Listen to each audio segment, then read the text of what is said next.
So the recipe that I will be making now is our tomato, zucchini, and corn pie.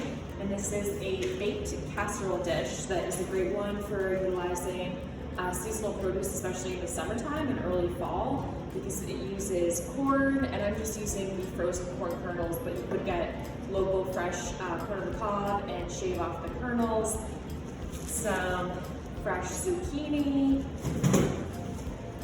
some fresh dill. You could also use dry dill if you don't have any fresh, and then our beautiful local tomatoes. And so I've chosen two varieties here. One is a slicing variety, and then the other one would be your sauce tomato. You can see the classic sauce tomato shape where it kind of like tears down at the bottom, and these are both really great for this recipe because they don't contain a lot of juice and seeds. If you have a really watery tomato for this dish, you're going to bake it and you're going to see all of that liquid kind of pool out. It's not going to be very pleasant. So choose tomatoes that are more firm and don't have a lot of juice and seeds. And the first thing that we're going to do is we're just going to slice up our zucchini and our tomatoes.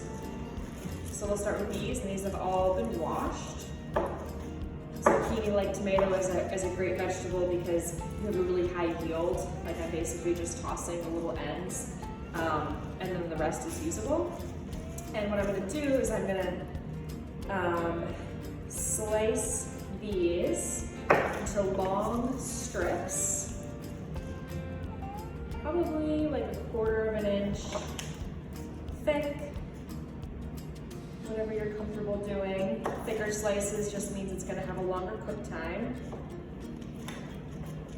So I'm looking at pieces like that. If you've ever made like a zucchini or summer squash lasagna, you know, you're kind of doing the same thing here with the long strips of the vegetable, or if you've made like an eggplant parmesan, the same idea with the long thin strips. And I've got about 1 pound each of the zucchini, corn, and the tomatoes.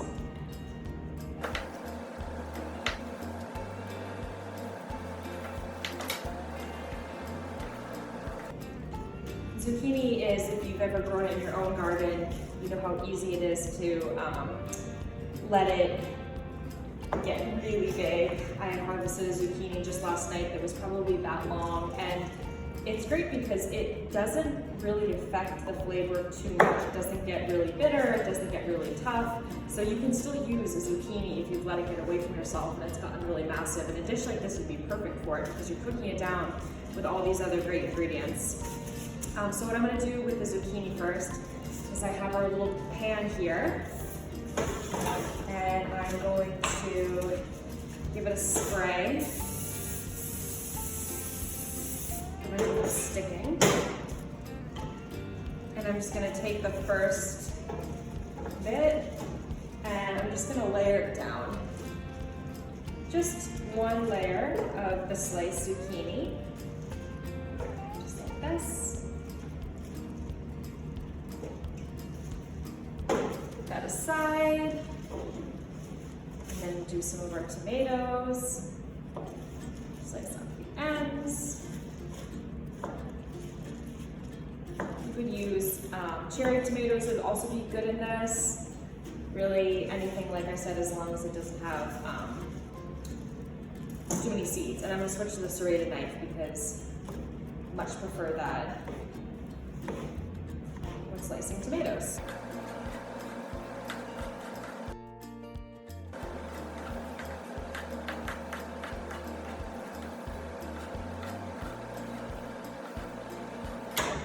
Take this tray again. You're basically just layering here. So I'm gonna put some tomato slices down. Don't overthink it. It doesn't have to be perfectly layered.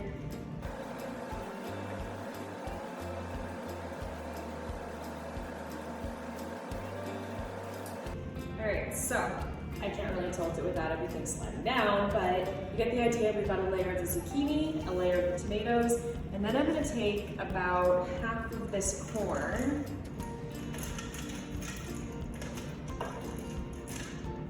like that, the rest of the zucchini.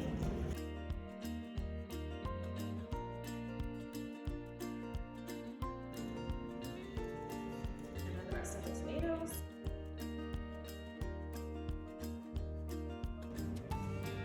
And then the rest of the corn.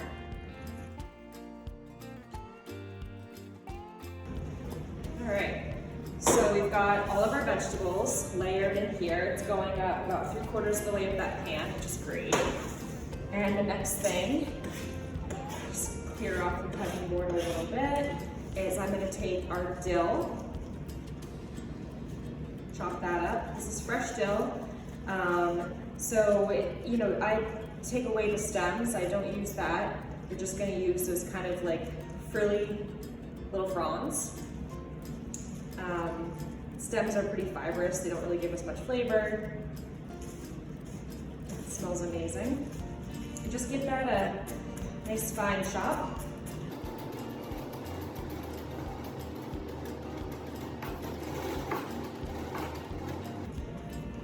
Dill is my favorite herb. I grew about 50 plants in my garden this year, which was way too many, but I got a little excited about the idea of growing my own dill. So I dried a lot, and then dill you can also freeze. That's a really good technique for fresh herbs. Is actually just put them in a plastic bag and pop them in the freezer, and that will really maintain a lot of their flavor. So if I had any leftover dill from today, I would just pop it in a Ziploc, put it in the freezer, and it would be good for a few months. Drying herbs tends to really take a lot of the flavor out, so freezing is definitely a better option for most herbs. All right, and then in a small bowl here, I'm gonna make our topping. So it's basically a cheesy breadcrumb topping. So I'm gonna take 3/4 of a cup of Parmesan cheese.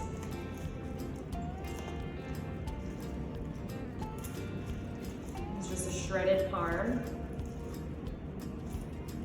You can also use really any kind of other cheese. If you've got some low-fat mozzarella, some cheddar, Parmesan is going to give it the best flavor, but anything will do. And then 1 cup of whole wheat breadcrumbs.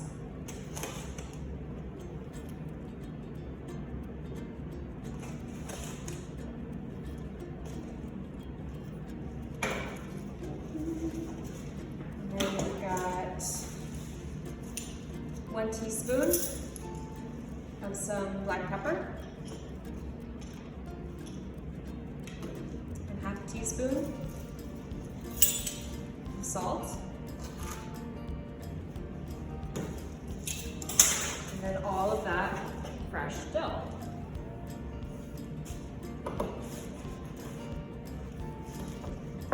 Just gonna mix that up with my hands.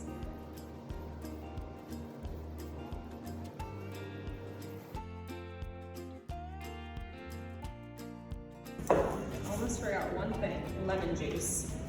So this recipe calls for 1/4 of a cup of lemon juice. So all of that liquid is gonna help kind of steam these vegetables. I'm gonna cover it with tin foil so that liquid is gonna help cook them. It's also gonna give it a nice flavor.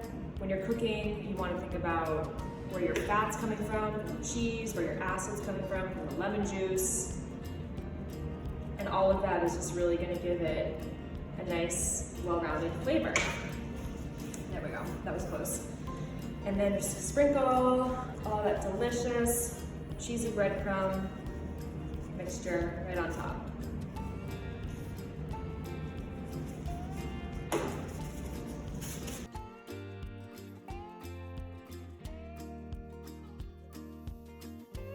This is something I'm gonna start it in the oven covered, so it's gonna cook faster and steam up those veggies. And then probably for the last 5 minutes, I'm gonna take that tin foil off so that cheese is gonna have time to brown up nicely. Great, so I've got my oven preheated, 350. I'm gonna pop that in there and check on it in about 1/2 an hour and see how it looks.